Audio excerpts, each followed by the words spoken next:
Welcome, everyone. And today we're talking about the New York Jets. In the offseason, adding Carl Lawson, Corey Davis, two of the biggest moves, both on the offense and defense for our team as far as additions. Now, we did trade Sam Darnold. We get a sixth round draft pick this year, a second round draft pick, and a fourth round draft pick in the 2022 season. Okay. What is puzzling is both Chicago and San Francisco called about the second pick or Sam Darnold as far as trade equity and value. And it is rumored, now rumors are rumors, but it is rumored that more was offered before. The Jets and Joe Douglas replied or responded back with, "We were not ready to trade Sam Darnold at that time." Before the end of the league year, the Jets should have been ready. You should never wait until a pro day to make the absolute decision to see him in person. You go by tape, not a pro day. This might be a drop of the ball. I think we missed out on some equity based on not being ready. This is the first mishap of Joe Douglas, in my opinion. I think Joe Douglas has done a very good job up to this point. I think he's gotten rid of some talent a little bit. He's unloaded too much talent all at once, and it's cost us. But would we have won that many more games? That is the question. Would it have made the difference? You know, it probably would have only been 3-4 games, which would have only dropped our draft stock. And being that he dumped all the players that he did when he did, like a Robbie Anderson, Leonard Williams, Jamal Adams, he was able to get some draft equity and bring in some more talent, which is good. It's hard to see a lot of good players go, but it is nice to finally see the Jets growing in the right direction by acquiring talent. Now, last year we did add a lot of unheralded offensive linemen, but they did seem to get better as the season went on. I really would have liked to keep Pat Elflein. I thought his production this year, he helped the offensive line get better as a whole, as a group.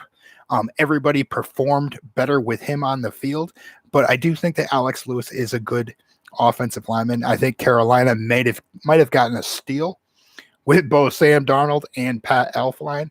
But I think we may have got a steal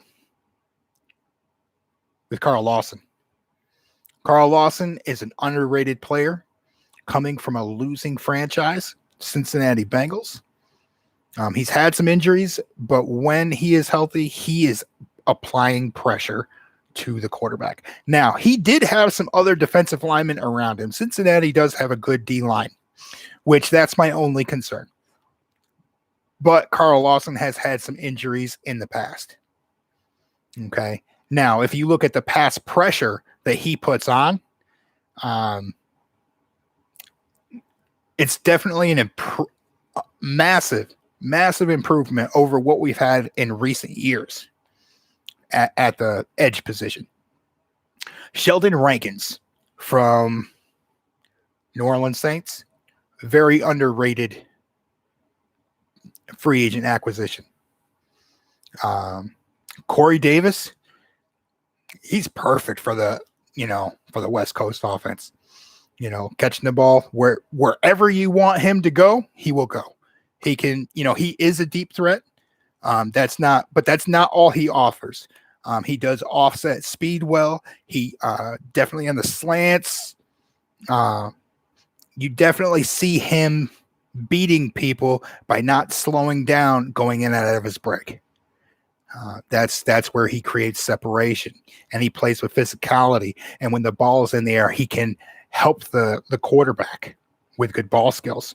He doesn't get outplayed while the ball's in the air by the defensive back very often. Okay.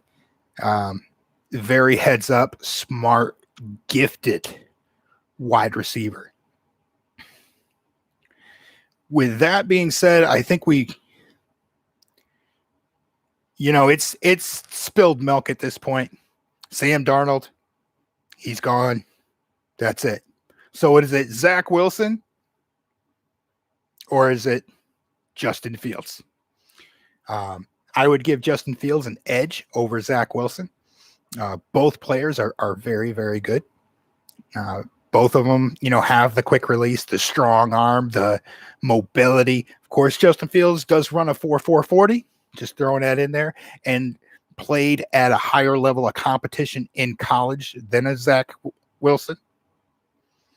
But they're really the only determining factors is they are similar players. When I went to the film, broke down their film, when I looked at footwork, release, ability to read the field, diagnose coverages, things of this nature, the only thing that I saw separated Justin Fields was his flat out speed when he takes off, when there's pressure, and he played for a higher competition level in college, played against higher ranked competition.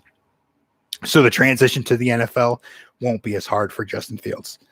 Zach Wilson could be in for a culture shock. But with that being said, there has been plenty of other BYU quarterbacks come out throughout history. You have your Steve Youngs of history. Okay. There has been talent to come from BYU. All right. I think that will conclude this particular video. I'll be touching bases back. There will be a part 2 session.